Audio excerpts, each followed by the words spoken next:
Há exatos 20 anos, começava, senador Jaime Campos, a circular no Brasil a primeira cédula de real. Uma transformação absolutamente estruturante na vida de todos os brasileiros.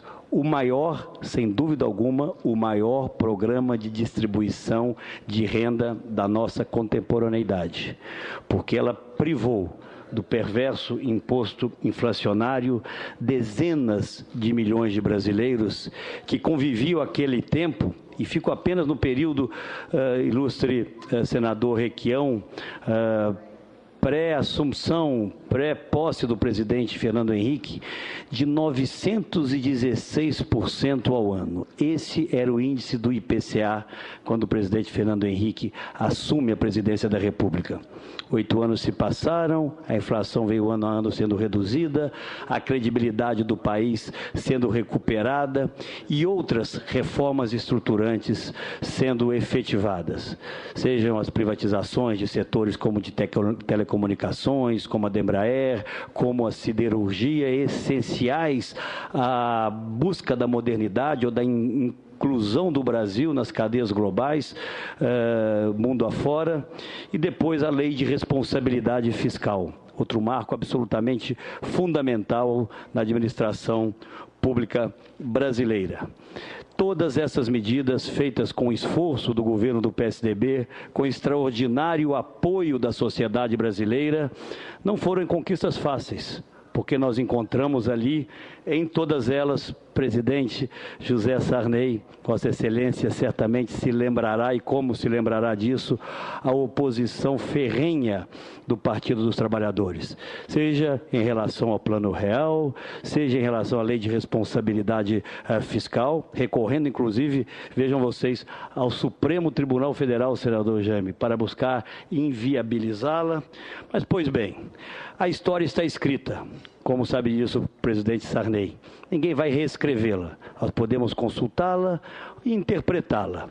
Mas o fato concreto é que a mais importante reforma estruturante ocorrida no Brasil nos anos recentes foi exatamente o Plano Real, o reencontro do Brasil com a estabilidade.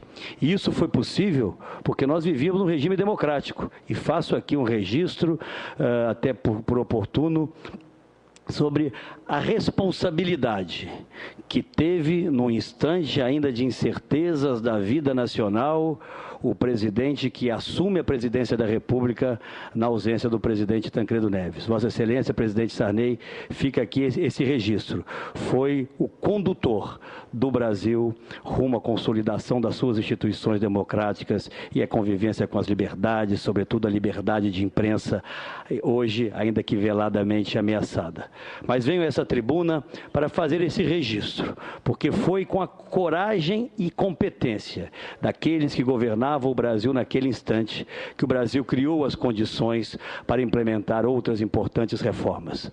O tempo passou, a vida caminhou, outras conquistas nós obtivemos, e eu não tenho o mau costume de alguns dos nossos adversários de considerar aqueles que estão no outro campo político como inimigos, a serem batidos a qualquer custo. O Brasil de hoje, certamente um Brasil muito melhor que o Brasil de décadas atrás, foi uma construção de vários governos, sob a responsabilidade de diferentes partidos políticos. Mas a grande realidade de hoje, senhor presidente, e é a razão que me traz essa tribuna, é que, infelizmente, uma agenda que julgávamos ultrapassada e superada, a agenda da estabilidade da moeda e da credibilidade do país, fundamentais à retomada do crescimento em bases mais sólidas, volta a ser a agenda do nosso cotidiano.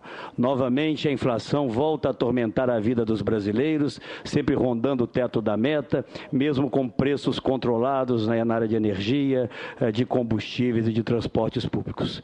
O que faltou ao Brasil nesses últimos anos foi coragem política, senhor presidente, para implementar as reformas necessárias para que o Brasil não sofresse hoje o constrangimento e nós brasileiros as consequências de sermos o país que menos cresce na nossa região. Na verdade, o quadro, senador Jaime, sabe Vossa Excelência isso, é de estagflação, estagnação do crescimento da economia, 0,2% de crescimento no primeiro trimestre desse ano, com inflação recorrente.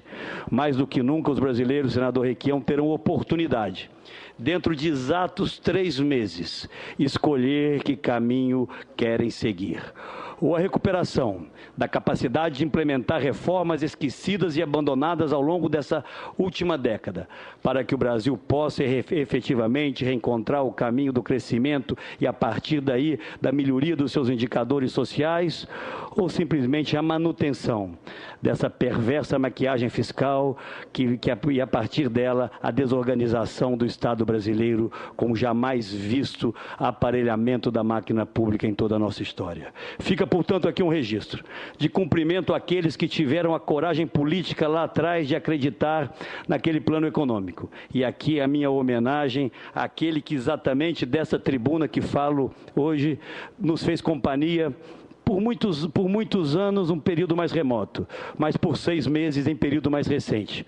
O então presidente Itamar Franco. Ocupava ele exatamente esse microfone. Por isso fiz questão de, desse microfone, fazer a homenagem a todos os brasileiros que nos ajudaram a construir essa extraordinária transição do país da hiperinflação, do país sem credibilidade, do país atormentado por inseguranças no seu cotidiano, para um país estável, que passou a poder programar o seu futuro.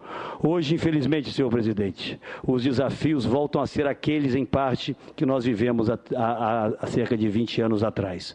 E que posso assegurar a vossas excelências, aos brasileiros que aqui estão, que no nosso campo político, assim como não faltou lá atrás, não faltará agora coragem e competência para recolocar o Brasil no rumo que querem os brasileiros.